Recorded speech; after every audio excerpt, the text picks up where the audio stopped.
Hello friends, welcome to my channel R D story.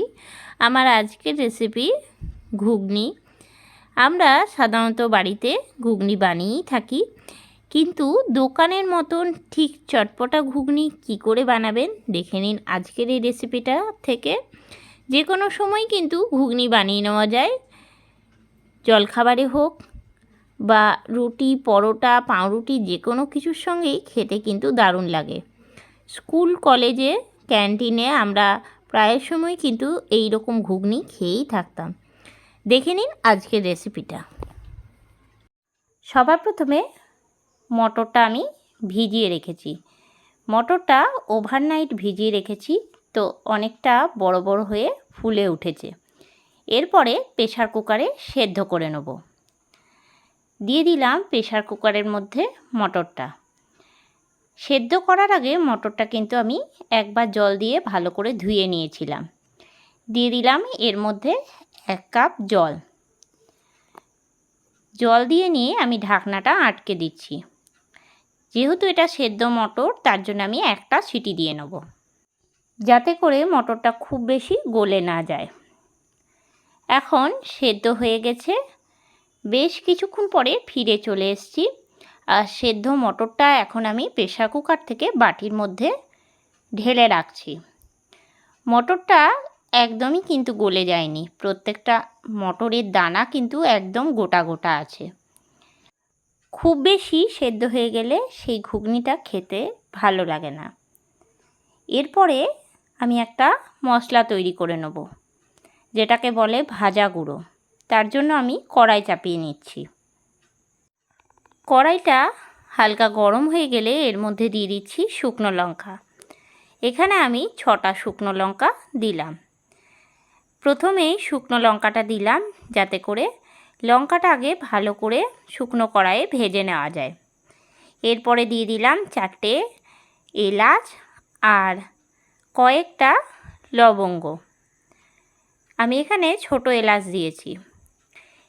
কিছুক্ষণ ভেজে নেওয়ার পরে দিয়ে দিচ্ছি গোটা ধনে।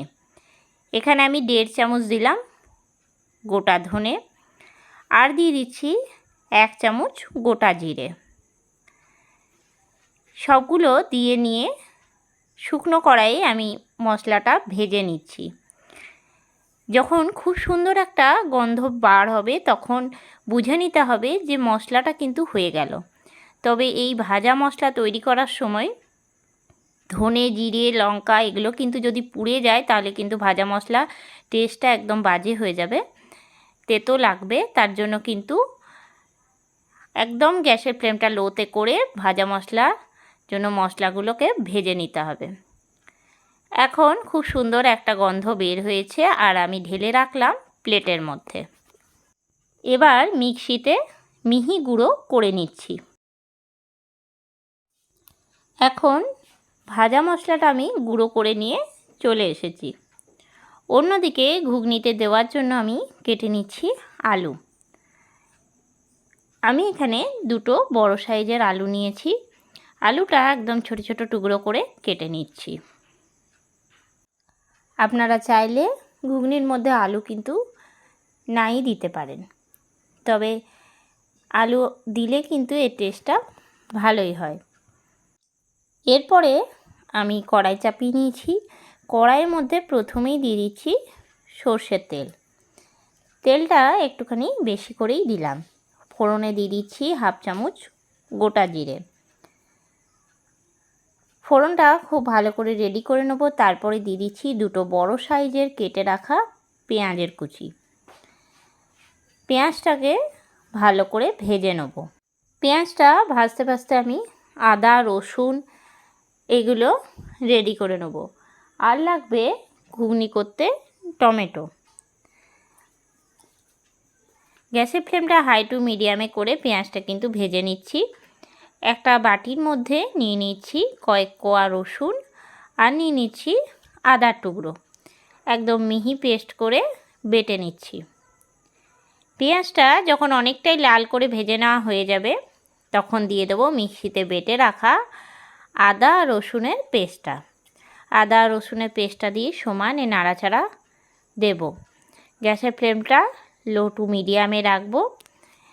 এই সময় কিন্তু খুব ভালো করে তল ওপর করে নাড়াচাড়া দিতে হবে। ভাজা হতে হতে দিয়ে দেবো টমেটো কুচি। এখানে আমি 3টে ছোট সাইজের টমেটোকে একদম কুচিয়ে নিয়েছি। 5 মিনিটের মতন টমেটোটা দেওয়ার পরে নাড়াচাড়া করে নিলাম। এরপরে দিয়ে দেবো কেটে রাখা আলুটা। আলুটা কিন্তু আলাদা করে আমি ভাজিনি, পেঁয়াজ রসুন আর টমেটোর সঙ্গেই আলুটা দিয়ে দেবো আর কষিয়েও নেবো। এতে করে আলুটা কিন্তু সেদ্ধও হয়ে যাবে আর কষানোটাও কিন্তু একদম ঠিকঠাক হবে। পুরো আলুটা দিয়ে দিলাম, একবার নাড়াচাড়া করে দিচ্ছি। ওপর থেকে দিয়ে দিচ্ছি লবণ আর দিয়ে দেবো হলুদের গুঁড়ো।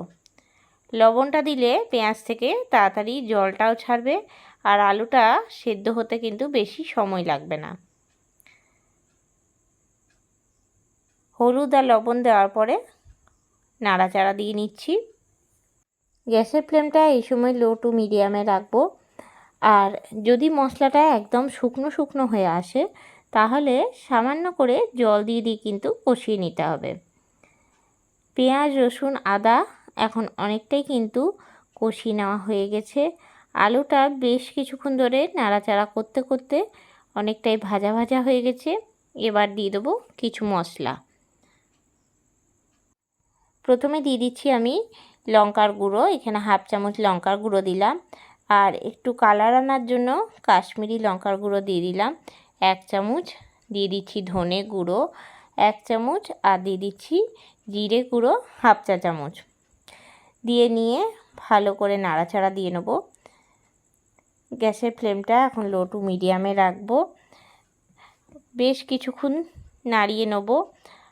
সামান্য করে জল দিয়ে দেবো মশলাটা কষানোর জন্য। এরপর দিয়ে দিচ্ছি এর মধ্যে সামান্য পরিমাণের জল। গ্যাসের ফ্লেমটা লো টু মিডিয়ামে রেখেছি আর মশলা থেকে এখন অনেকটাই তেল ছাড়তে শুরু করে দিয়েছে।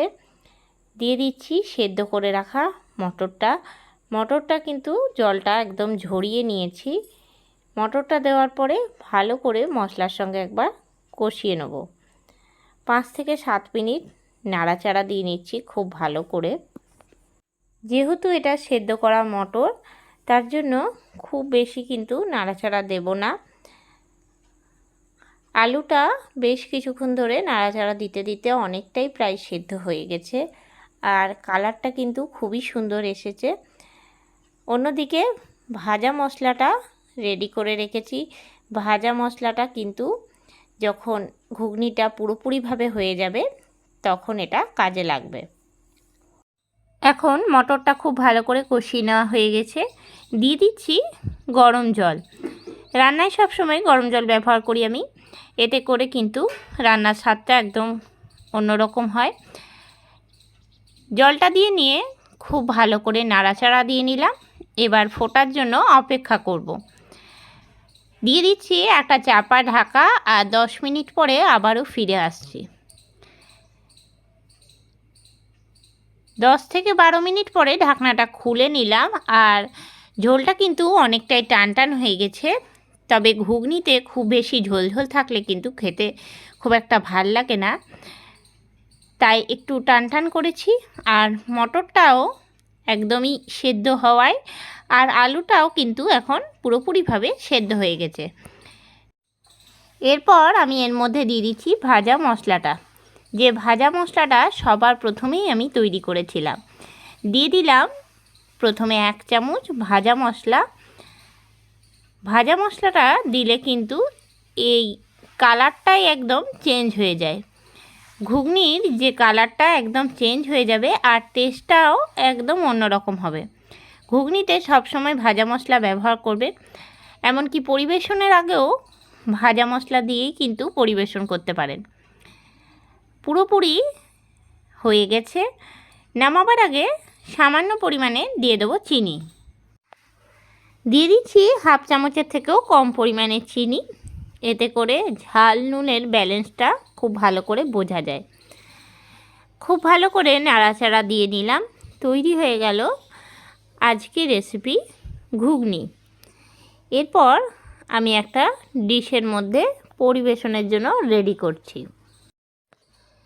একটা প্লেটের মধ্যে ঘুগনিটা তুলে রাখছি। এই রকম গরম গরম ঘুগনি খেতে কিন্তু দারুণ লাগে। স্কুল কলেজে রাস্তার ধারের দোকানে কিন্তু আমরা প্রায় সময়ই এরকম ঘুগনি খেয়েই থাকতাম। এইরকমই ঘুগনি সহজেই কিন্তু বাড়িতে তৈরি করে নেওয়া যায়।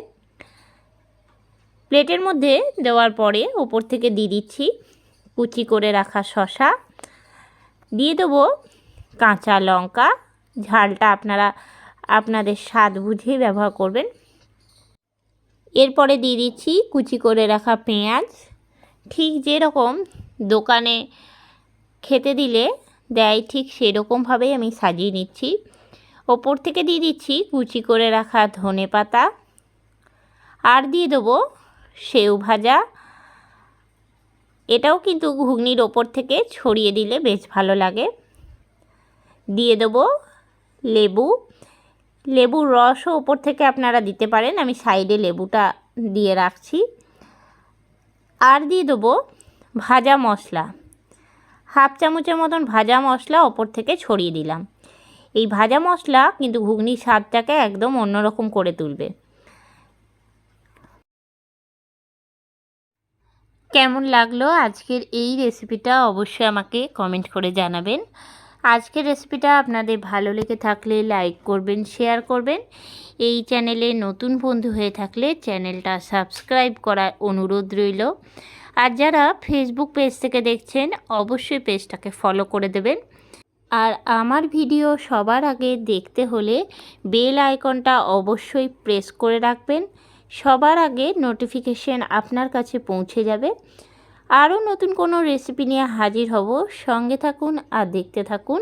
সবাই ভালো থাকবেন, সুস্থ থাকবেন। ধন্যবাদ।